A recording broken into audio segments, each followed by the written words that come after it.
Quelque part dans l'océan, un bateau de pêche traverse une mauvaise passe. L'un des membres de l'équipage, un garçon de seulement 14 ans, est forcé de travailler là-bas parce que ses parents, des gens horribles, refusaient de le soutenir. Une terrible tempête frappe la zone, et les poissons commencent à tomber de leurs conteneurs, semant le chaos. Le garçon tente d'en retenir quelques-uns, mais au milieu de cette pluie de poissons, le temps s'arrête. Enveloppé dans une sensation terrifiante, il aperçoit une figure mystérieuse qui l'attache et lui appose un seau de vendu. Ensuite, le temps reprend son cours comme si rien ne s'était passé, mais le garçon disparaît du bateau.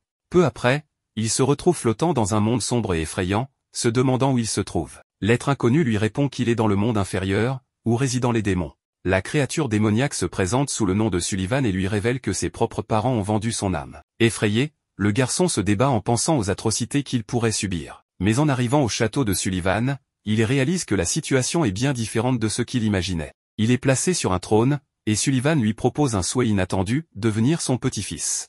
Sullivan confie que c'était son rêve de toujours, jalousant ses amis ayant déjà des petits-enfants. Le garçon demande s'il a vraiment le choix d'accepter ou non, et la créature lui répond qu'il ne le forcera en rien, car c'est lui qui décide. Ce moment révèle que le protagoniste est une personne fondamentalement gentille, qui n'a jamais su dire non à personne. Le démon lui enseigne 3 mots qui permettent de faire exaucer tout vœu: s'il te plaît, aide-moi et je t'en supplie. Fidèle à son habitude de ne jamais refuser personne, le garçon accepte le contrat et devient officiellement le petit-fils de Sullivan. Rapidement, il reçoit une nouvelle chambre et un uniforme scolaire. Sullivan lui explique que, n'ayant jamais eu la chance d'aller à l'école en raison de son enfance traumatique, il devra désormais fréquenter une école de démons. Sullivan vaporise ensuite un parfum sur lui signalant que s'il arrivait au collège avec une odeur humaine, il serait immédiatement dévoré. Ce parfum le protégera de cette menace. À la fin de la conversation, Sullivan révèle qu'il l'aurait mangé pour le dîner s'il avait refusé son offre. En quittant la chambre de son nouveau petit-fils, Sullivan lui recommande de dormir, car le lendemain marquera le jour de son admission au nouveau collège. En sortant, il est abordé par son serviteur Opéra, qui s'interroge sur son choix d'adopter un humain, alors qu'il aurait pu choisir n'importe quel démon. Sullivan lui répond mystérieusement qu'il comprendra bientôt les raisons de son choix. Le lendemain matin, le garçon prend une photo avec son grand-père devant l'école pour immortaliser cet instant. Après avoir dit au revoir, Sullivan laisse Opéra accompagner le jeune garçon jusqu'à l'entrée du collège, situé à l'issue d'une longue et sinistre vallée. Il se dirige ensuite vers l'auditorium où se déroule la cérémonie d'admission, alors que de nombreux élèves arrivent avec leurs ailes démoniaques. Les êtres du monde inférieur commencent à chanter l'hymne de l'école, exaltant l'honneur d'être un démon et affirmant que la seule utilité des humains est de servir de nourriture. À la fin, un bref discours est annoncé pour le directeur de l'école, admiré de tous comme le futur roi des démons. Malheureusement pour Hiruma, qui tentait de ne pas attirer l'attention, il découvre que son nouveau grand-père est en fait le directeur de l'école. Sullivan monte sur scène, annonçant qu'il a un nouveau petit-fils qui étudiera dans l'institution, exhibant fièrement une photo prise avec Hiruma le jour de sa première rentrée. Désormais, tout le monde sait que le nouveau venu est le petit-fils du directeur. Après cette annonce, les instructeurs introduisent le discours d'un représentant des nouveaux élèves, un prodige nommé Asmodée, idolâtré par tous.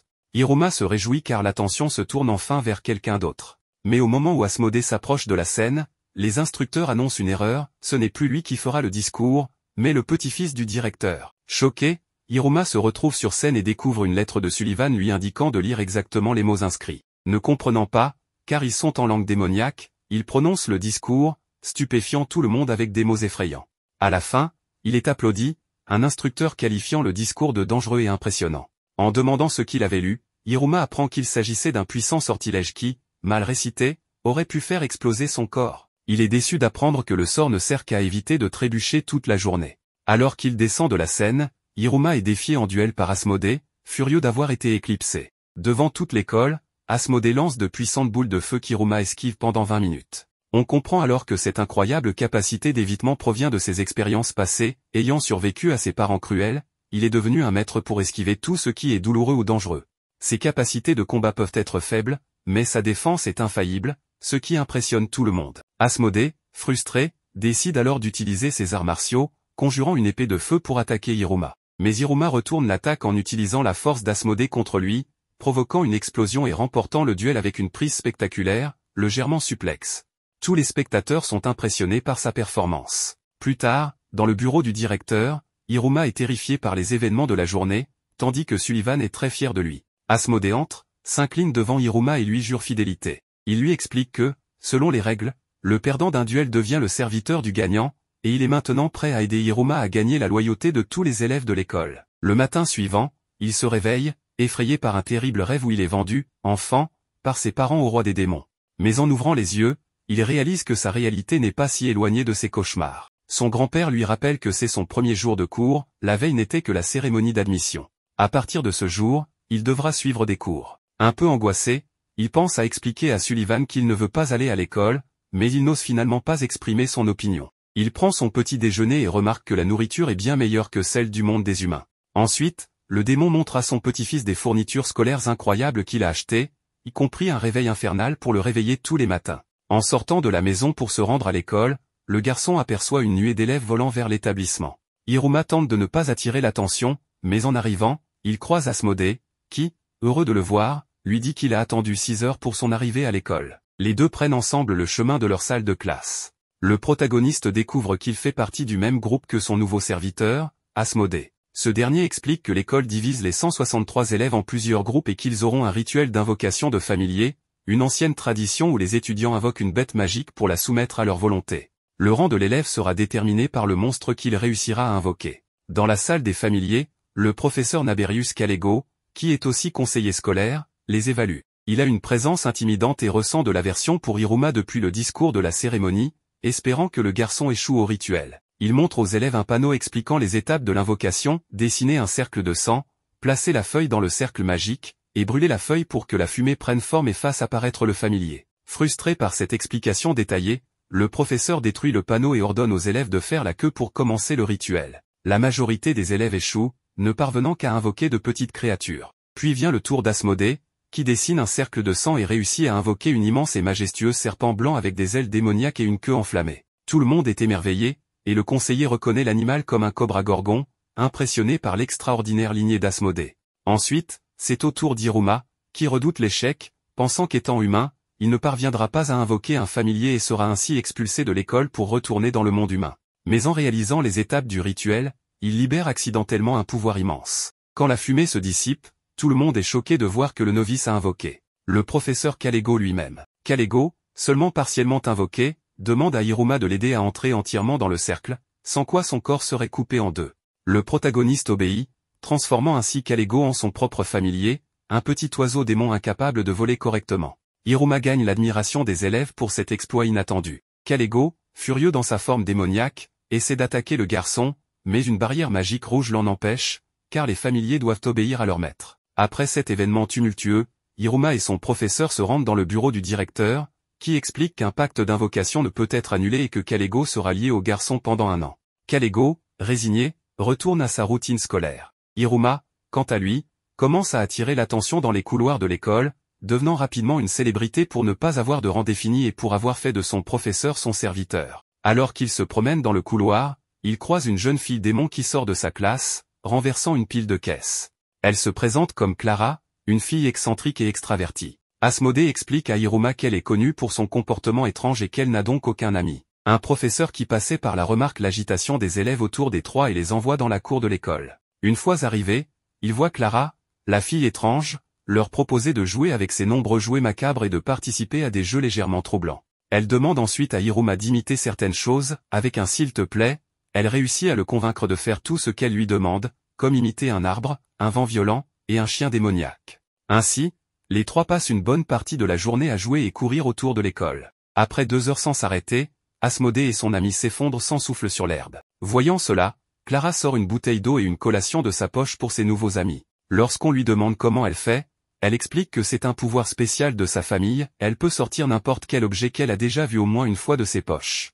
Hiruma remarque que d'autres élèves profitent de l'innocence de Clara, lui demandant souvent de leur donner des boissons et de la nourriture. Le lendemain matin, Hiruma est réveillé par son réveil infernal et se rend immédiatement à l'école. En se promenant dans les couloirs, il entend des élèves dire que le seul intérêt d'Hiruma pour Clara est son pouvoir, ce qui déçoit profondément la jeune fille. Elle va alors voir Hiruma dans la cour et lui propose de jouer encore une fois. Mais Hiruma refuse cette fois, ce qui pousse Clara à insister. Elle finit par pleurer, disant qu'il est comme tous les autres, seulement intéressé par sa capacité. Hiruma nie et lui dit qu'il n'a pas besoin qu'elle lui donne de la nourriture ou des boissons, il aime passer du temps avec elle simplement pour ce qu'elle est. Touchée par ces mots, Clara est émue et sourit de joie. Le groupe d'élèves profiteurs arrive et demande, comme d'habitude, de nouvelles boissons. Cette fois, Clara fait apparaître une machine à boissons gazeuses juste au-dessus d'eux, leur disant de payer avec leur propre argent, leur donnant ainsi une leçon. Le jour suivant, Asmodée et Clara viennent chercher Hiruma personnellement à sa porte. Bien que surpris par cette amitié, il se demande s'il peut vraiment avoir des amis démons. Une fois à l'école, ils vont à la cantine où Hiruma découvre que les repas sont gratuits, mais la qualité dépend du rang de chacun. N'ayant pas encore de classement, il se retrouve avec les options les plus simples. Asmodée, voyant que son ami ne sait pas quoi choisir, décide de préparer les plats et lui demande de l'attendre à la table. Le protagoniste est heureux de cette attention, car il ressent pour la première fois qu'il se fait de véritables amis. En arrivant à table, Asmodée lui apporte quelques plats pour qu'il les goûte. Ils sont alors surpris de voir plus de 50 types de plats différents déposés sur leur table. Il s'agissait d'une blague de la part des autres élèves envers le nouveau, mais le garçon en profite et mange tout en quelques secondes. Par la suite, il remercie le chef cuisinier qui, épuisé d'avoir préparé tant de nourriture, finit par s'évanouir. Pendant ce temps, Clara crée du remue-ménage à un autre stand de nourriture en observant chaque aliment et en le reproduisant depuis ses poches, ce qui cause des pertes pour le propriétaire, qui finit par la chasser. Avec toute cette agitation, le professeur Kalego se rend au réfectoire pour identifier le responsable de ce désordre. En arrivant, il découvre Clara, qu'il considère comme insupportable et imprévisible. Cependant, Clara apprend que le professeur est en fait le familier de son ami Hiruma, alors elle lui demande de placer un seau sur sa main. En suivant ses instructions, Hiruma invoque son professeur sous la forme de son familier, ce qui impressionne tout le monde autour. Le propriétaire du stand remarque le seau qu'Hiruma n'a pas payé, et il les expulse en brandissant un bâton de bambou. Assis sur l'herbe du campus, le trio discute de la possibilité d'être dans la même classe pour l'année scolaire. Asmodée promet qu'ils découvriront le nom des élèves de chaque classe le lendemain. Gêné, le protagoniste demande aux deux étudiants s'ils peuvent devenir ses amis. Ils semblent d'abord perplexes, car les démons ne connaissent pas vraiment le concept d'amitié. Hiruma leur explique qu'un ami est quelqu'un avec qui on joue, mange, et passe du temps. En entendant cela, Asmodée et Clara acceptent son amitié et commencent à se chamailler pour savoir qui sera l'ami numéro 1. L'administration du collège finit de composer la liste des classes, et Hiruma découvre qu'il est placé avec ses deux nouveaux amis dans la classe des inadaptés, faite pour les élèves à problème. Le matin, alors qu'il était en train de manger, Hiruma reçoit un message de son grand-père lui annonçant qu'il l'a mis dans la classe des élèves les plus perturbateurs et turbulents de l'école. Selon lui, en causant plus de problèmes et en attirant plus l'attention que son petit-fils, le garçon pourra mener une vie normale d'étudiant au lycée. Le garçon accepte ça comme d'habitude et part pour l'école avec ses deux amis, Clara et Asmodée, qui découvrent également qu'ils ont été mis dans la classe des anormales. Le prodige dit que ça ne l'importe pas, après tout ce qu'il souhaitait, c'était être dans la même classe que son nouvel ami. La sonnerie de l'école retentit, et les élèves commencent à vérifier leur nom sur la liste, un moment de joie pour certains, de tristesse pour d'autres. Clara savait déjà qu'elle était dans la même classe, mais elle a quand même décidé de célébrer, attirant encore plus l'attention sur le trio. Les nouveaux camarades commencent à se promener dans les couloirs à la recherche de la salle des délinquants. Le protagoniste est émerveillé par tous les aspects de cet endroit qui lui rappelle une école du monde humain, bien qu'il n'y ait jamais étudié. À ce moment-là, un certain sortilège se déclenche. Clara commence à le poursuivre rapidement. Asmodée dit que ce signal est probablement un indicateur qui mène l'élève d'honneur jusqu'à sa classe. Le groupe décide donc de suivre l'étrange signal et après un certain temps, se demande s'ils ne sont pas en réalité en train d'être emmenés hors de l'école. Ils se retrouvent face à une entrée souterraine et suivent le chemin indiqué, traversant un parcours rempli de déchets et d'une odeur insupportable. Enfin, ils arrivent devant une porte vieille et abandonnée. Hiruma décide de l'ouvrir prudemment, mais il est interrompu par Clara qui, emportée par sa joie insensée, pousse le garçon, ouvrant la porte d'un coup. À cet instant, un mécanisme se déclenche, tirant de nombreuses armes en direction du garçon. Il les esquive de façon incroyable grâce à sa parfaite maîtrise du mouvement. Lorsqu'il se remet du choc, il remarque que tous ses camarades de classe sont impressionnés. Selon eux, c'était une épreuve pour les nouveaux arrivants, affirmant que personne n'avait jamais survécu à cette dangereuse piège. Un des étudiants de la classe dit que quelqu'un a été perforé par les épées, attirant l'attention de tous. Un nouvel élève entre alors par la porte, un gros dur envoyé dans la classe des anormaux pour avoir combattu un professeur. Il déclare qu'il n'est pas un lâche qui évite les lames, car il doit devenir le plus fort possible pour devenir le roi des démons. À ce moment-là, on apprend que ce titre n'est occupé par personne dans le monde inférieur. Celui qui sera choisi pour ce rôle doit être la créature la plus forte, la plus crainte par les autres. L'élève explique aussi que les démons sont classés en 10 niveaux et seuls ceux qui sont en haut de la liste, appelés Yod, peuvent briguer le poste de roi. Il raconte qu'il a battu son professeur lors d'un duel, car c'est la méthode la plus rapide pour monter dans le classement, puis menace Hiruma, lui disant que si l'élève d'honneur gêne son ascension, il devra en subir de graves conséquences. Asmodée interrompt la conversation et prévient le dur que son ami ne peut pas être menacé. Voyant qu'Asmodée est à la botte d'Hiruma, Sabro dit qu'il ne peut plus le compter parmi ses rivaux. Furieux, Il répond qu'il n'est pas son serviteur mais son ami. Tout le monde dans la classe, y compris les démons, se demande ce que signifiait ce mot. Alors que le protagoniste commence à se lasser de la situation, le professeur entre dans la salle. Il est le maître de la classe et, pour son malheur, il doit encore faire face à Hiruma. Irrité d'être responsable des délinquants, il commence rapidement à faire l'appel et ordonne aux étudiants de se rendre à l'extérieur de la salle, car ils passeront un nouveau test qui déterminera le classement de chacun. Il explique que le classement serait déterminé après avoir passé un nouveau test, qui consisterait en une course jusqu'à la fin d'un vallon couvert de brouillard. L'objectif est d'atteindre le drapeau rouge situé à la fin du parcours. Kalego réalise un rituel d'invocation. Le panneau d'invocation réapparaît et explique aux élèves qu'il y a 2 chemins pour réussir l'épreuve. Le premier passe par la vallée de la mélodie de l'oiseau, qui est le plus long mais aussi le plus tranquille. Le second est la vallée des décapitations, remplie de dangers et de créatures démoniaques, mais c'est le chemin le plus court pour atteindre l'objectif. Kalego est furieux, détruit de nouveau l'invocation et affirme que tout le monde doit prendre le chemin long, car il est plus sûr et doit éviter la vallée des décapitations, car dans cet endroit vit une créature qui contrôle toute la zone, un danger extrême pour quiconque envahit son territoire. Le professeur commence l'épreuve. Tous les étudiants s'envolent avec leurs ailes, sauf un qui n'a aucune idée de comment accomplir ce test. Il est entraîné vers le bas de la montagne par la vitesse de ses camarades. Le garçon est poussé pour forcer le début de l'épreuve et tombe de très haut car il ne sait pas voler. Les élèves se séparent, chacun faisant face à divers obstacles sur le chemin, comme des oiseaux démoniaques et des plantes venimeuses. Asmodée avance à grande vitesse pour être le premier à atteindre le drapeau, utilisant son invocation serpent pour l'aider à éliminer tous les ennemis. À ce moment-là, le garçon prodige découvre que Clara était sur son dos tout ce temps. La fille a profité de la vitesse et de l'habileté de son ami, ce qui rend le jeune homme furieux. En plein milieu de sa crise de colère, Asmodée voit que Sabro a choisi de passer par la vallée des décapitations pour arriver au sommet du classement plus rapidement. Le dur passe par un décor catastrophique, entouré par une violente tempête, et avec le moindre faux pas, il pourrait être emporté dans les profondeurs de cet endroit. Kalego se demande ce qu'il est devenu d'Hiruma, et on apprend que le garçon, après être tombé de la montagne, a été capturé par un groupe de vautours démoniaques qui, en ce moment même, le portent dans leur bec. L'un des vautours dépose le protagoniste dans un nid très particulier. Asmodée essaie maintenant de sauver Clara, qui est en train d'être dévorée par une plante carnivore. La fille dit que c'est un destin cruel et se dit adieu à son ami. Le garçon prodige, n'en pouvant plus de la situation, utilise son épée de feu pour trancher la créature en deux et sauver la fille une bonne fois pour toutes. Hiruma remarque alors qu'il se trouve face à un gigantesque oiseau démoniaque et pense qu'il ne s'en sortira pas vivant. La bête commence à dormir, et en bougeant, le garçon remarque que sa jambe est blessée. Il tente de montrer à l'animal qu'il veut l'aider en se faisant lui-même une coupure, puis en y appliquant quelque chose pour arrêter le saignement, affirmant qu'il veut faire de même pour l'oiseau démoniaque. La créature accepte cette aide inattendue. Cependant, alors que le protagoniste se prépare à l'aider, une goutte de son sang entre en contact avec la blessure de l'oiseau, provoquant ainsi la guérison instantanée de la créature. Le garçon reste perplexe, ne comprenant pas ce qui s'est passé, et réfléchit à ce qu'un simple humain pourrait acquérir comme pouvoir dans le monde inférieur. L'oiseau décide de lui donner un coup de pouce jusqu'à l'endroit souhaité en guise de remerciement. Ainsi, les deux quittent le nid en direction de leur objectif. À ce moment-là, nous voyons que Sabro lutte contre le redouté gardien de la vallée des décapitations, une bataille extrêmement difficile. Le garçon du refuse de perdre, poussé par son désir de devenir le roi des démons depuis qu'il est tout petit. Aucun de ses frères ou membres de la famille ne s'est intéressé au poste,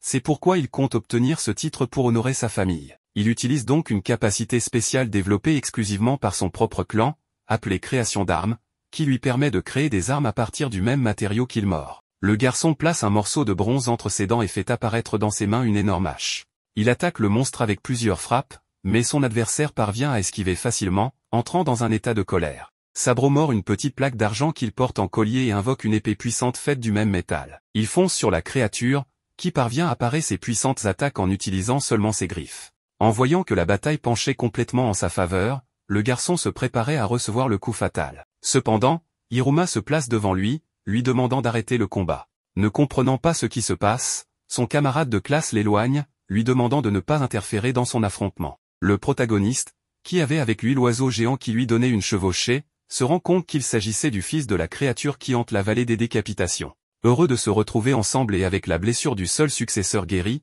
les deux créatures s'inclinent devant les garçons en signe de gratitude. À la fin du test, le professeur attend l'arrivée des élèves, et Asmodée est le premier à terminer la mission, déclarant que Clara était toujours sur son dos, profitant de sa vitesse tout ce temps. Le garçon prodige se demande où pouvait bien être Hiruma, imaginant que son ami était déjà arrivé. Le temps passe, et la grande majorité des étudiants terminent l'épreuve. Finalement, le protagoniste et Sabro, dans les dernières secondes, impressionne tout le monde en arrivant sur le gardien de la vallée, mais malgré cela, le professeur les reçoit en montrant la plaque de la dernière position, expliquant à ses camarades pourquoi ils ont été les plus lents lors de l'épreuve. Le professeur explique qu'il va annoncer le niveau de chacun à l'aide du hibou hareng, qui a observé tous les participants pendant tout le test. Il précise qu'il suffit de mettre la main dans la poche de la créature et d'en sortir une insigne, laquelle affichera le classement de chacun. Les élèves forment une file, et le premier à connaître son rang est Asmodée, qui obtient la 4e position parmi les 10 niveaux du classement démoniaque. Nous comprenons que plus le nombre est élevé, plus le démon est puissant,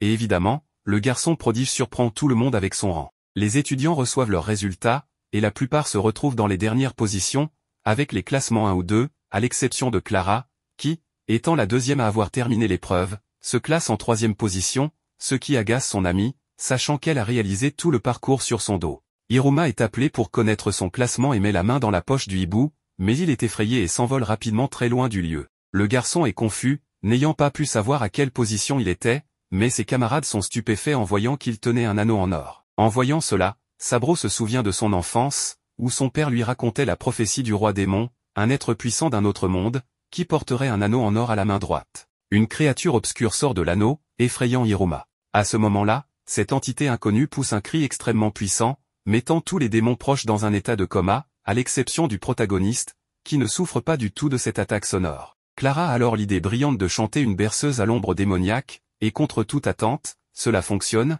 apaisant la créature et cessant le cri assourdissant. Le professeur, qui avait l'intention d'intervenir, est menacé par la créature obscure, qui lui montre que si quelqu'un intervient, il se fera couper le bras. Les amis du garçon s'approchent pour aider, mais voient leur énergie drainée par l'entité maléfique. Alors que la situation devient de plus en plus complexe, le directeur de l'école arrive et informe Hiruma que cet anneau est un anneau glouton, qui se nourrit du pouvoir de son porteur. La créature criait ainsi car cela faisait un long moment qu'elle n'avait pas été nourrie. Le directeur explique qu'en gardant le monstre nourri, le garçon n'aura aucun problème avec lui. Son grand-père lui donne une partie de son énergie pour que le démon retourne dans l'anneau. Ainsi, la première journée d'école se termine, avec tous les élèves classés. Hiruma finit à la position la plus basse, n'ayant pas obtenu son insigne avec le hibou. Mais au final, le garçon est heureux du résultat, car cela lui permet de ne pas attirer l'attention de qui que ce soit. Le lendemain, il poursuit sa vie d'étudiant normalement, sans attirer les regards des autres élèves. Entre-temps, son grand-père ne lui facilite pas la vie en le déposant devant les portes du collège dans sa nouvelle carrosse.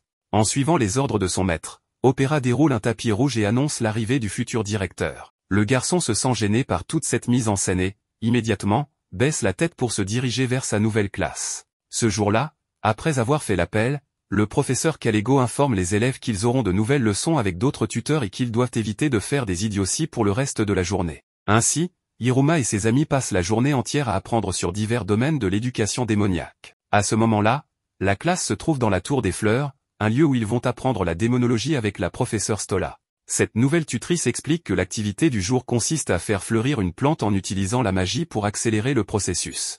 Elle précise qu'après avoir lancé le sort, la petite graine prendra la forme souhaitée par l'utilisateur, générant ainsi divers types de plantes. Hiruma sait qu'il ne pourra pas accomplir cette tâche, car il ne peut pas utiliser la magie, étant simplement humain. Peu après, il remarque la présence d'élèves vétérans et même du conseil étudiant à cet endroit. Sentant la pression, Sabro se rappelle que son objectif est de devenir roi. Mais alors que quelqu'un jure en lançant le sort, cela fait apparaître une plante dévoreuse qui engloutit tout ce qui l'entoure. Le jeune garçon reçoit la note de B de sa professeure et se sent déçu de lui-même. Quant à Asmodée, il lance sa magie sur sa graine, créant une plante flamboyante capable de supporter l'intensité de ses propres flammes. Stola trouve cela intéressant et attribue la note de A au jeune garçon, ce qui provoque une petite dispute entre le prodige et l'élève bagarreur. Ainsi, tous les élèves de la classe finissent par conjurer leurs propres plantes. Certaines sont originales, d'autres très étranges, et d'autres encore totalement bizarres, comme le cas de Clara, dont la graine produit une plante totalement inconnue, appartenant à son petit arbre.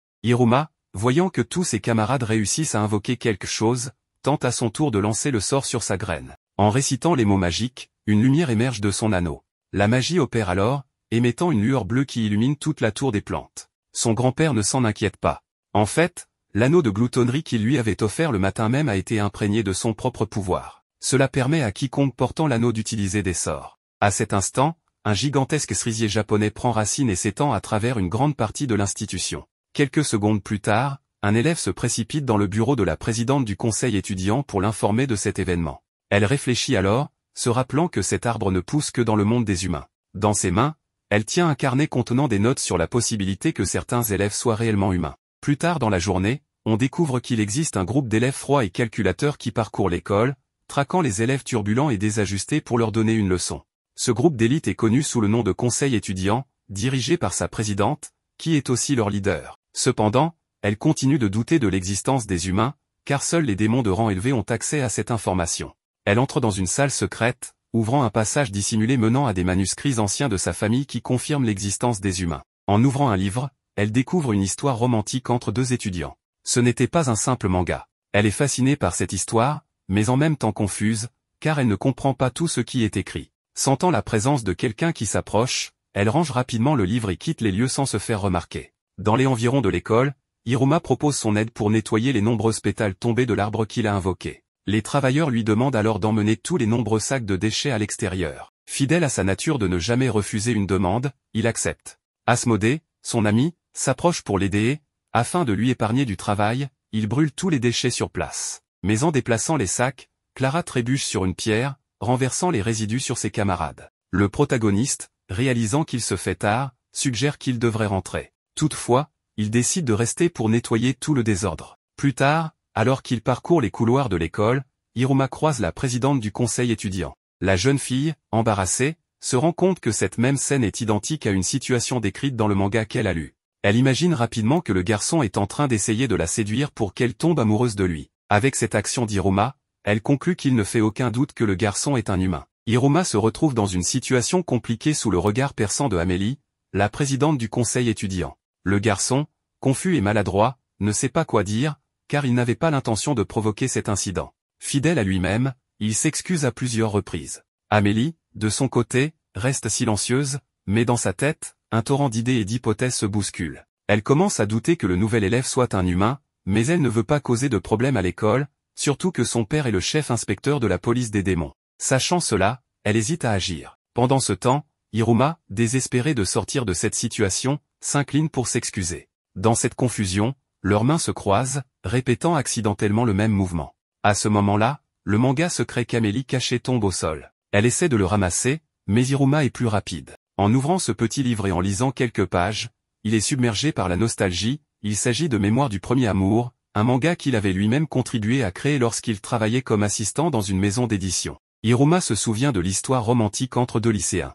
Amélie remarque alors qu'il peut lire cette langue étrangère qui n'est pas écrite en caractère démoniaque. Réalisant cela, elle devient euphorique et l'entraîne de force dans sa salle personnelle. Hiruma panique, imaginant qu'il a été découvert et que quelque chose de terrible pourrait arriver. Mais en arrivant, il se rend compte que la situation est bien différente. Amélie s'installe confortablement dans un fauteuil et lui demande de lire à voix haute. Hiruma hésite, sachant que cela pourrait révéler qu'il est un humain. Cependant, incapable de refuser quoi que ce soit, il commence à lire le manga du début à la fin. Les deux passent la journée captivés par cette histoire unique. Amélie est émue par certains chapitres, tandis qu'Hiruma explique les concepts qu'elle ne comprend pas.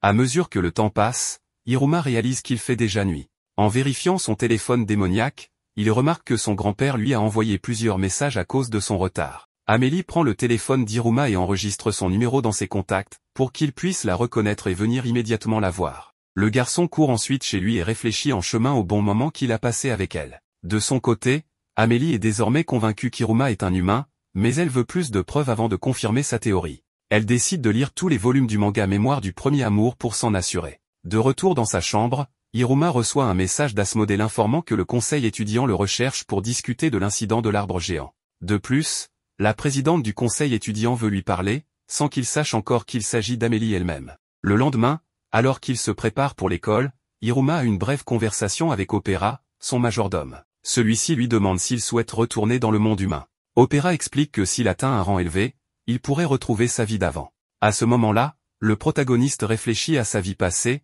où ses parents ne se souciaient absolument pas de lui. Dans ce nouveau monde, en revanche, il a un grand-père qui répond à tous ses besoins. S'il retournait sur Terre, il risquerait probablement de mourir de faim et de vivre dans la rue. Mais dans le monde souterrain, il a une grande maison, toute la nourriture qu'il peut manger, et, pour la première fois de sa vie, de véritables amis. En y réfléchissant, Hiruma se rend compte qu'il n'a aucun avantage à revenir à sa vie précédente. Alors qu'il est perdu dans ses pensées, il croise Clara et Asmodée en chemin pour l'école. Le trio se dirige ensemble vers la cantine après que la sonnerie retentit. Dans la classe, Sabro, un de ses camarades, commence à le perturber simplement par sa présence. Pendant ce temps, Hiruma reste pensif, repensant aux réflexions qu'il avait eues plus tôt ce matin. La présidente du conseil étudiant lui envoie un message, lui demandant de la retrouver. Il décide d'aller au lieu indiqué, laissant ses amis derrière lui. Asmodée trouve le comportement d'Hiruma suspect. Il remarque qu'Hiruma s'éclipse souvent pour aller seul dans des endroits inconnus. Clara, de son côté, est contrariée, car cela fait longtemps qu'ils n'ont pas joué ensemble. Sabro propose de suivre Hiruma pour découvrir ce qu'il fait. Clara trouve l'idée excellente, et les deux commencent à enquêter sur les déplacements d'Hiruma. Cependant, leurs recherches ne mènent à rien. Partout où ils passent, Clara attire l'attention avec ses comportements excentriques, tandis qu'Asmodée, considéré comme un génie, est également très remarqué. Pour se fondre dans la masse, Asmodée a une idée brillante, ils vont acheter des lunettes anti-détection dans la boutique Comcom. Ces lunettes rendent presque invisibles ceux qui les portent. En arpentant les couloirs de l'école, ils finissent par retrouver Hiruma, qui discute avec la présidente du conseil étudiant. Asmodée imagine immédiatement que cela fait partie d'un plan machiavélique de contrôle total, convaincu que le conseil de l'établissement, qui a une grande autorité, est la cible de leur ami. Il s'émerveille de la stratégie supposée d'Hiruma, pensant qu'il vise à détruire le conseil étudiant. Dans la salle de la présidente, Hiruma commence à lire un nouveau volume du manga pour Amélie. Elle écoute attentivement la narration, mais lorsqu'il arrive à une partie évoquant des rêves, elle interprète cela comme une référence aux ambitions. Elle en profite pour lui demander quelles sont ses ambitions. Hiruma répond qu'il souhaite voir toutes les personnes autour de lui heureuses. Mais Amélie ne croit pas à cette réponse et insiste pour connaître ses véritables ambitions. Pendant ce temps, Clara et Asmodée espionnent discrètement la conversation depuis l'extérieur de la salle. Hiruma est confus, car il n'a jamais vraiment réfléchi à ce qu'il désirait réaliser dans la vie. Il s'est toujours contenté de répondre aux demandes des autres sans jamais penser à ses propres objectifs. Réalisant cela, Amélie l'encourage à grimper dans les rangs de l'école, estimant que c'est un objectif qu'il peut accomplir par lui-même. Hiruma hésite à accepter, craignant que monter en grade n'attire davantage l'attention sur lui, ce qu'il veut à tout prix éviter. Pendant que cette conversation a lieu, Clara devient de plus en plus impatiente. Elle veut jouer avec son amie et ressent une certaine jalousie envers la nouvelle relation entre Hiruma et Amélie. Asmodée dit à Clara qu'elle ne devrait pas entrer dans la salle, car cela gâcherait tout, bien qu'intérieurement il soit extrêmement curieux de savoir de quoi il est question. Cependant, ils ne parviennent pas à se mettre d'accord sur la situation, ce qui mène à un affrontement dans les couloirs de l'école. Clara, déterminée et désordonnée, court vers la porte et saute pour réaliser un coup de pied volant afin d'entrer dans la salle. Asmodée, se plaçant devant elle, bloque son coup et déclare qu'il ne la laissera pas passer. Clara, utilisant ses techniques d'acrobatie, roule sur Asmodée mais ce dernier le repousse. Elle recharge en lançant un distributeur automatique sur Asmodée, mais il l'intercepte. Elle va même jusqu'à invoquer une tronçonneuse pour forcer l'entrée. De son côté, Asmodée parvient à contrer toutes les tentatives d'invasion de son ami. Quelques secondes plus tard, Clara détruit carrément le mur de la salle à l'aide d'une incroyable machine de démolition. Finalement, elle réussit à ramener Hiruma de son côté. À ce moment, Amélie prend congé d'Hiruma, lui disant qu'ils auront encore l'occasion de discuter à plusieurs reprises. Le lendemain, Clara, la meilleure amie d'Hiruma, se demande pourquoi il l'a remplacée par la Rouge, un surnom qu'elle a donné à Amélie à cause de ses longs cheveux rouges. Sabro lui explique qu'en suivant les règles du livre des démons, si quelque chose vous est pris, vous devez le reprendre. Il lui affirme que la seule solution est de conquérir Hiruma sur le plan romantique pour qu'il reste toujours à ses côtés. Entendant cela, Clara est sous le choc, mais décide de mettre ce plan en pratique rapidement. Durant les cours, les élèves doivent choisir une catégorie d'apprentissage pour se spécialiser. Les options incluent étudier en classe sous la supervision d'un professeur ou s'entraîner sur le terrain à l'aide de magie tout en affrontant des défis pour progresser. Sans hésiter, Hiruma choisit l'option la plus sûre, étudier sous les conseils d'un tuteur. Asmodée, voyant le choix de son ami, opte pour la même voie. Clara, cependant, choisit d'assister à un cours sur les relations romantiques avec des incubes, exclusivement réservés aux filles. En voyant cela, Asmodée en conclut que Clara ne sait pas lire et a sélectionné cette option par erreur. Clara, toutefois, le confronte en déclarant qu'elle a délibérément choisi ce cours, car elle veut apprendre à conquérir quelqu'un. Dans sa nouvelle classe, Clara a pour tutrice une professeure experte en art romantique, une véritable succube. La professeure explique que l'art de conquérir son bien-aimé doit être entraîné et perfectionné par toutes les filles. Ce n'est qu'ainsi qu'elles pourront faire en sorte que leur cible tombe rapidement amoureuse. Avant de commencer son enseignement, elle utilise sa capacité spéciale, le scope romantique, qui permet de mesurer le niveau d'attractivité de toutes ses nouvelles élèves. Certaines affichent naturellement un pourcentage élevé, tandis que d'autres sont dans la moyenne. Mais la professeure rassure ses élèves, le score le plus bas jamais enregistré est de 21%. Avec une formation ciblée, elles pourront augmenter leurs résultats. Cependant, lorsqu'elle utilise sa technique sur Clara, la surprise est totale, Clara n'a que 2% d'attractivité, un score si bas que même les bébés ont généralement 3%. La professeure s'interroge sur l'innocence de Clara et lui assigne immédiatement une tâche, lire plusieurs livres sur les techniques de séduction comme premier exercice. Clara suit les conseils de sa tutrice et passe le reste de la journée plongée dans des livres sur la séduction. Elle apprend des notions sur la posture, le contact, les parfums et le maquillage. Mais, fidèle à son style excentrique, elle modifie tous ses enseignements et pousse chaque idée à l'extrême, échouant lamentablement dans toutes ses tentatives de séduction. À la fin de la journée, Clara rentre chez elle avec une mine triste et abattue, une expression inhabituelle pour elle, même dans les pires situations. Sa mère, remarquant cela, lui donne un baiser sur la joue, ce qui rend instantanément à Clara son énergie et sa joie habituelle. Cette nuit-là, Clara réfléchit au pouvoir d'un baiser dans une conquête romantique et décide qu'en utilisant cette stratégie, elle pourrait enfin gagner le cœur d'Iruma. Le lendemain, Clara aperçoit Iruma dans les couloirs de l'école et décide de mettre en pratique tout ce qu'elle a appris en utilisant sa technique spéciale du baiser. Alors qu'elle se précipite vers lui, Iruma, grâce à son incroyable agilité, esquive tout danger potentiel et évite l'assaut amoureux de Clara. Malheureusement, Clara, lancée à pleine vitesse, percute le professeur Kalego,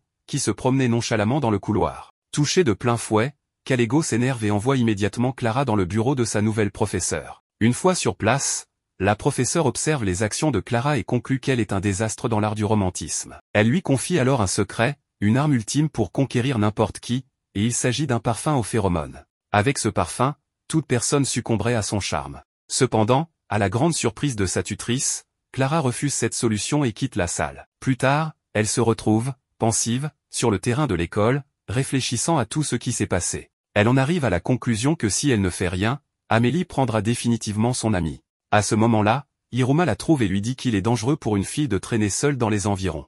Clara est émue par la prévenance d'Iruma et réalise qu'il la voit comme une véritable fille. Elle lui annonce alors qu'un jour, il tombera amoureux d'elle, quoi qu'il en coûte. Iruma, troublé, sent son cœur battre plus fort. Ensemble, ils vont retrouver Asmodée. La professeure, qui observait discrètement la scène, remarque que le niveau d'attractivité romantique de Clara est passé à 10%.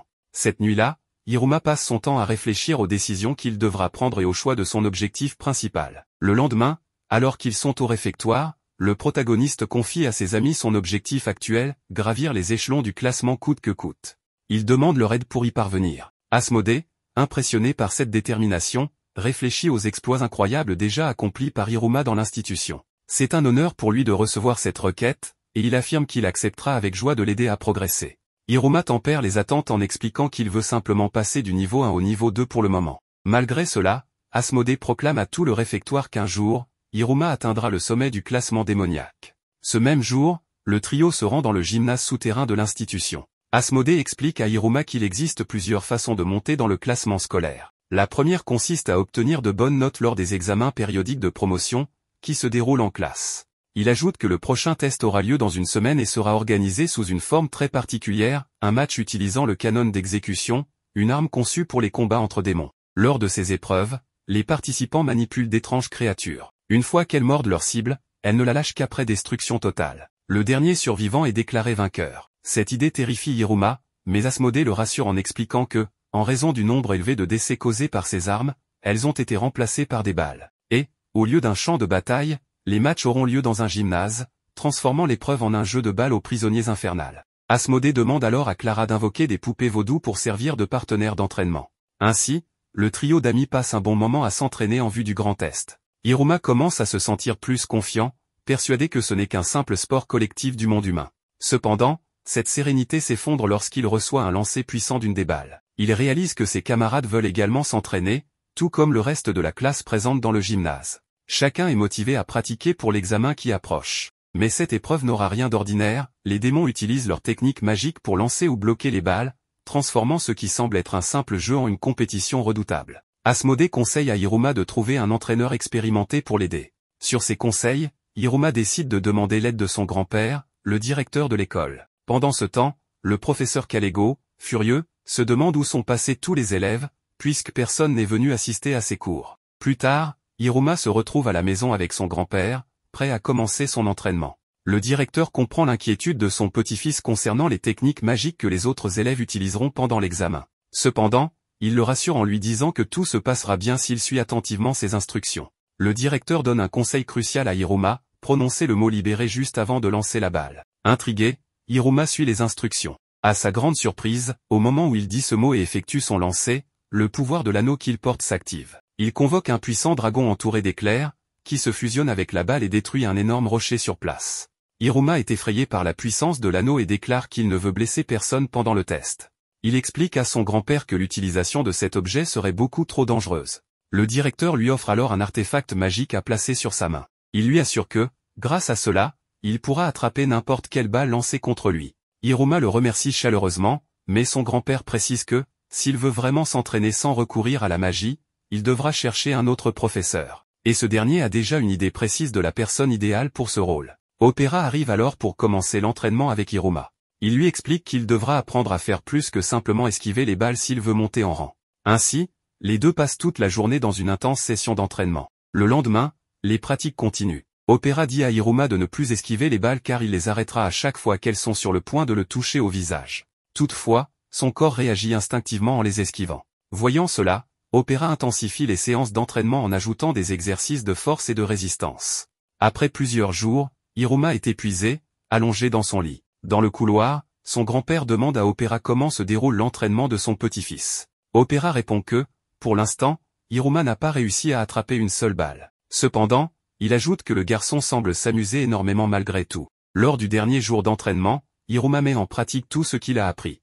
Il redouble d'efforts pour accomplir son objectif. Opera commence à lancer les balles, mais le corps d'Hiruma continue de les esquiver instinctivement. Cette fois, Hiruma se concentre intensément et mobilise toute sa force. Finalement, il parvient à attraper un lancer avec succès. Ses amis, Asmodée et Clara, explosent de joie en célébrant cette incroyable victoire. À la fin de la journée, totalement exténué, Hiruma se repose aux côtés de ses amis. Opera informe alors le directeur que son petit-fils est enfin prêt à participer à l'épreuve du canon d'exécution. Le grand jour du canon d'exécution est enfin arrivé pour tous les élèves de l'institution. Hiruma se prépare pour ce test tant attendu en prenant un bon petit déjeuner, comme à son habitude. Plus tard, ses amis arrivent chez lui pour qu'ils se rendent ensemble à l'école. Parmi les étudiants, certains sont confiants, d'autres ont peur, et quelques-uns s'en fichent complètement de monter en grade. La classe du professeur Kalego se réunit dans le gymnase souterrain.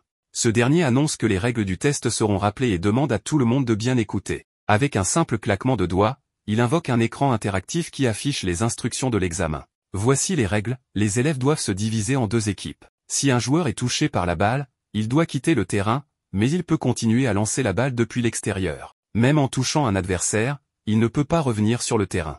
L'utilisation de magie sur la balle est autorisée, mais il est interdit d'utiliser directement la magie sur les autres participants. Une fois les règles expliquées, Kalego détruit l'écran interactif avec un soupir, puis annonce que les membres de l'équipe gagnante monteront en grade, tandis que ceux de l'équipe perdante descendront. Il distribue ensuite des brassards pour distinguer les équipes, jaune pour l'équipe A et rouge pour l'équipe B. Clara est ravie d'être dans la même équipe qu'Hiruma, tandis que Asmodée est surpris d'être placé dans l'équipe rouge. Mécontent, il proteste auprès de Kalego, mais ce dernier lui explique qu'il a séparé les deux amis pour équilibrer les forces des équipes. Asmodée accepte la décision et réfléchit à des moyens d'aider Hiruma, même en étant dans l'équipe adverse. Le test commence, et l'équipe rouge élabore une stratégie pour éliminer un premier adversaire. Pendant ce temps, Asmodée, pensif, cherche un moyen de soutenir son ami tout en gagnant la compétition. Rapidement, la balle est volée par un élève opportuniste. Cet élève, avec la balle en main, demande à ses adversaires qui sera sa première victime. Effrayé, Keroli invoque une barrière de glace pour se protéger.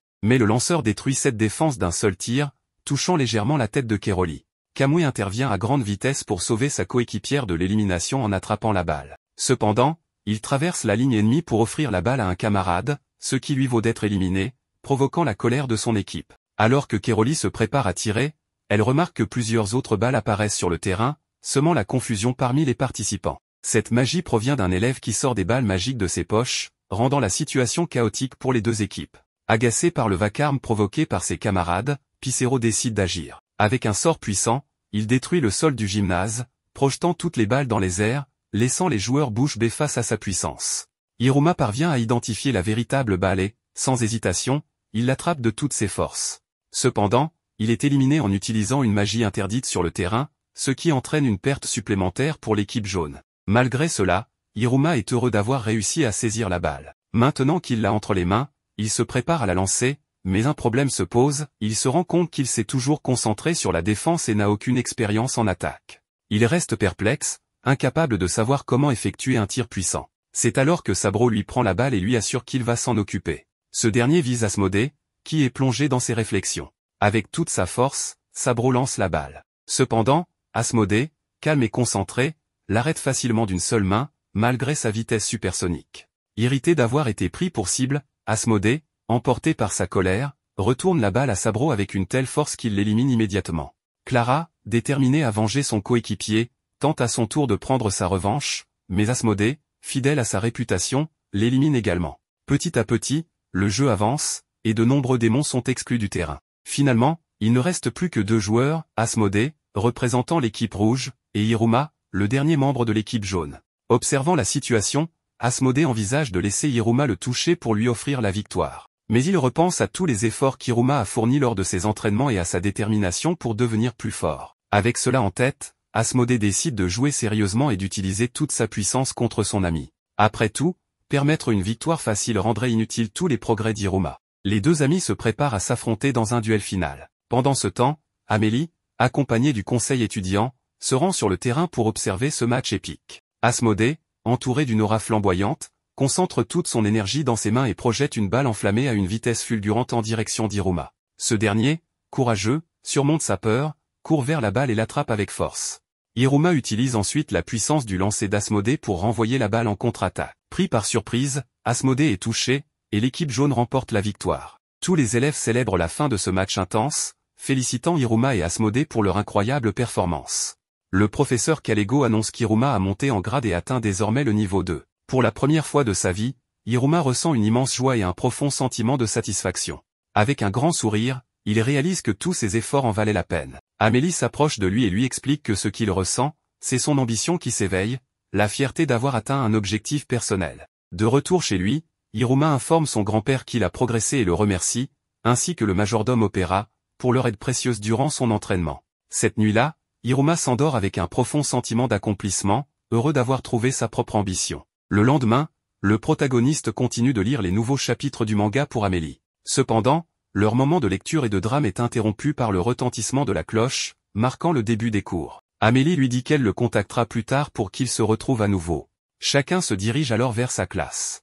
La classe des inadaptés est surprise par l'arrivée d'un nouveau professeur. Il se présente à la classe sous le nom de Robin Bals, et explique qu'il sera responsable des cours de conjuration des familiers. Ce jour-là, les élèves participeront à une leçon en plein air. Le professeur demande à chaque élève d'invoquer son familier. Le premier à s'exécuter est Asmodée, qui invoque un gigantesque serpent démoniaque. Sabro, jaloux, affirme que son familier est bien meilleur, puis invoque un kelpie, une créature aquatique. Les 2 garçons commencent à rivaliser pour savoir lequel des 2 familiers est le plus puissant, mais Robin les interrompt.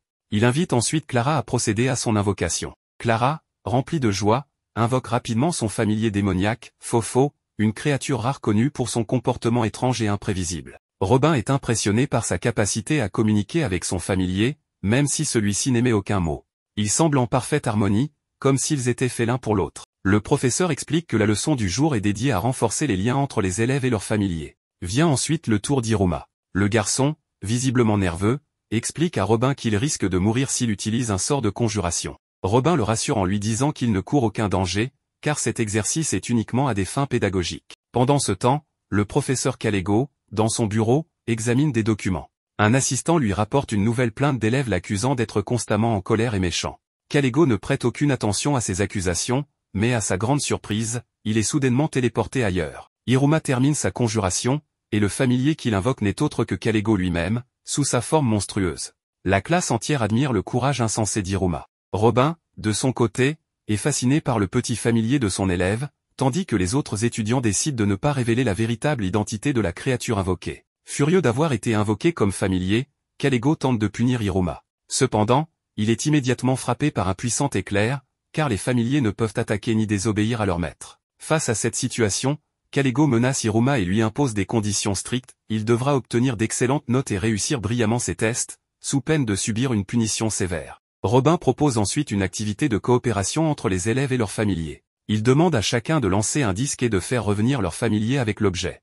Hiruma, mal à l'aise, refuse de participer. Mais Kalego insiste, affirmant que cela fait partie de l'évaluation, et qu'Hiruma doit obtenir une bonne note pour éviter de nouvelles réprimandes. Le protagoniste finit par passer le test avec son familier. Les autres élèves observent leur professeur Kalego, qui marche lentement, et commencent à chuchoter et faire des commentaires à son sujet. Hiruma leur demande immédiatement d'arrêter, soulignant qu'ils ignorent de quoi leur professeur pourrait être capable en cas d'explosion de colère. Malgré cette relation étrange entre le maître et son familier, le duo parvient à réussir le test, accomplissant plusieurs activités nécessitant leur coopération, comme danser ou courir ensemble. À la fin de la leçon, Asmodée et Sabro utilisent les pouvoirs de leurs familiers respectifs et se préparent à un véritable affrontement pour déterminer qui est le plus puissant, le gigantesque serpent de feu ou le cheval démoniaque aquatique. Kalego intervient rapidement et donne une leçon de morale aux deux élèves ainsi qu'à toute la classe. Il explique que les familiers sont des créatures démoniaques obéissant uniquement lorsqu'ils sont correctement invoqués. Mais s'ils ne sont pas traités avec soin, ils peuvent se rebeller contre leur maître, provoquant des situations extrêmement dangereuses. Suite à cette mise en garde, les élèves passent le reste de la leçon à prendre soin de leurs familiers avec tendresse et précaution. Lorsque la classe de Robin se termine, il est sévèrement critiqué par Kalego, qui lui impose plusieurs devoirs en guise de punition. Pendant ce temps, Hiruma et ses amis sont au réfectoire. Hiruma est ravi de pouvoir enfin goûter au plat de niveau 2. Cependant, sa tranquillité est perturbée par un groupe de filles qui s'approchent d'Asmodée, fascinées par sa beauté et sa force. Une fois débarrassé de ses admiratrices, Asmodée montre à Hiruma un petit prospectus concernant les combattants, un groupe d'élèves dont l'objectif principal est de monter en grade. Asmodée explique que les groupes de combattants sont formés par des démons qui s'unissent pour progresser ensemble. Par exemple, il existe les combattants du ciel, spécialisés dans les techniques de vol, les apothicaires, étudiants en pharmacie, et bien d'autres. Participer à l'un de ces groupes permet de monter en grade plus rapidement, car les progrès individuels suffisent à prouver la capacité d'évolution, sans nécessiter de tests spécifiques. Hiruma réalise que ces groupes sont similaires à des clubs scolaires où les étudiants participent à des activités parascolaires pour améliorer leurs notes. Cependant, il remarque que ses amis ne connaissent pas le concept de club. Encouragé, Hiruma accepte de rejoindre un groupe de combattants. Asmodée ajoute que plus de 60% des élèves appartiennent déjà à un groupe et que son ami devrait se décider rapidement.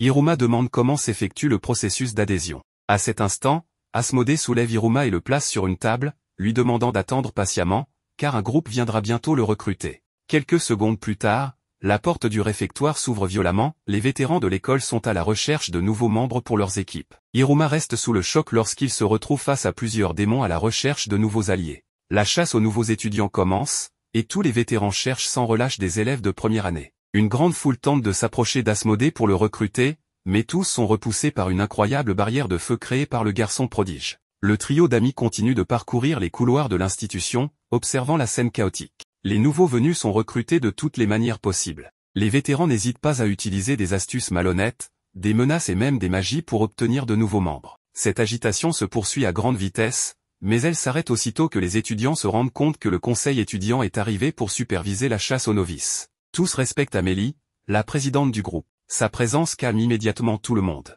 Ils observent la jeune fille, et Hiruma découvre enfin qui est la présidente du conseil. Le garçon essaie de comprendre comment cela est possible, car pendant tout ce temps, il pensait qu'il parlait et lisait des mangas avec une élève ordinaire. Elle s'approche de lui, un peu gênée, et lui explique que le conseil étudiant recrute des premières années, puis lui remet un formulaire d'inscription. Après cela, elle retourne dans sa salle avec ses camarades. Le signal retentit, et à ce moment-là, la chasse aux novices est officiellement terminée. Les vétérans retournent à leur classe, et la majorité est déçue, car le recrutement ne s'est pas déroulé comme prévu. Dans la salle de classe, le professeur informe ses élèves qu'il est essentiel que chaque étudiant choisisse judicieusement le groupe de combattants auquel il va appartenir, car c'est ainsi qu'ils pourront monter en rang plus tard. Tous les élèves de première année se dirigent ensuite vers la tour des combattants, où les vétérans présentent leur groupe aux nouveaux. En seulement quelques secondes sur place, Hiruma se retrouve avec une montagne de prospectus, car il ne peut jamais dire non aux gens. Il accepte toutes les propositions qui lui sont faites, et Asmodée brûle facilement cette pile de papier. Le trio poursuit sa recherche du groupe qui correspondrait à leurs compétences. Sur place, Hiruma rencontre certains de ses camarades de classe, qui sont aussi indécis sur le groupe à rejoindre. Clara, de son côté, doit s'inscrire pour être une combattante dans le cours du professeur Rin. Les modèles de magie romantique continuent de l'obséder. Hiruma observe les environs quand, soudainement, l'anneau à son doigt commence à briller. Le garçon est emporté de force par un pouvoir surnaturel. Il court à grande vitesse dans les couloirs jusqu'à ce qu'il croise un autre élève responsable des combattants d'artefacts magiques. Les deux laissent un énorme chaos dans le couloir, répandant de nombreux objets par terre. Ils s'excusent mutuellement. Le vétéran remarque l'anneau au doigt d'Hiruma et explique que cet incident est survenu parce que l'anneau a ressenti la présence du collier qu'il portait, car les deux objets étaient faits du même matériau. Il explique à Hiruma que s'il trouve un objet qui permet à n'importe quel démon d'utiliser tout type de magie, cela pourrait être très puissant. Le garçon aide à ranger les objets magiques, et l'anneau qu'il porte semble déjà posséder le pouvoir de lancer n'importe quel sort. Après s'être dit au revoir, Clara et Asmodée, qui étaient inquiets de la disparition de leur ami, finissent par le retrouver. Une nouvelle fois, le trio part à la recherche d'autres groupes de combattants. Ils se dirigent vers les combattants botanistes, mais finissent par abandonner après que la fille maladroite ait failli être dévorée vivante par une plante carnivore. Le groupe se dirige ensuite vers les combattants bibliothécaires, une équipe spécialisée dans la lecture de livres anciens et la traduction de documents du passé. Cependant, certains livres dans cet endroit ont des pouvoirs propres, ce qui pourrait constituer un grand danger pour le protagoniste. Le trio continue sa recherche, passant par les combattants du roi démon, les combattants succubes, et même les combattants de magie noire, où Clara faillit être impliquée dans un rituel macabre. Le signal retentit, et il retourne à la maison après une longue journée de décisions importantes. Hiruma parle à son grand-père de l'incident causé par l'anneau. Ce dernier procède alors au raffinage de l'objet, le réglant au niveau 3. Ensuite, il demande à son petit-fils de pointer son doigt vers le ciel et de dire une incantation. Hiruma hésite, car la dernière fois qu'il a suivi les instructions du démon, il a invoqué un dragon. Mais son grand-père le rassure, lui disant que cela ne se reproduira pas. Hiruma répète les mots de l'instruction, et une flamme maléfique jaillit au bout de ses doigts. Son grand-père lui explique que cette flamme peut être ajustée en 3 étapes, chacune augmentant la puissance par rapport à la précédente. Il lui précise également que si Hiruma prononce un autre sort, toute la magie contenue dans l'anneau sera libérée d'un coup, mais il le prévient de ne l'utiliser qu'en cas de danger extrême. Le lendemain, le trio continue de chercher un groupe, mais aucun d'entre eux n'a encore pris de décision. Clara est impressionnée par le nombre de combattants présents à l'école. Hiruma visite même les combattants spécialisés dans le canon d'exécution, mais il estime toujours ne pas avoir trouvé l'équipe idéale pour les rejoindre. Alors qu'il marche dans les couloirs, Hiruma reçoit un message d'Amélie lui demandant quand il va visiter les combattants du conseil étudiant. Le garçon répond qu'il ira plus tard. Soudain, une explosion se produit près de lui. Il remarque que l'explosion provient de la salle des combattants d'artefacts magiques et retrouve de nouveau le vétéran qu'il avait rencontré plus tôt.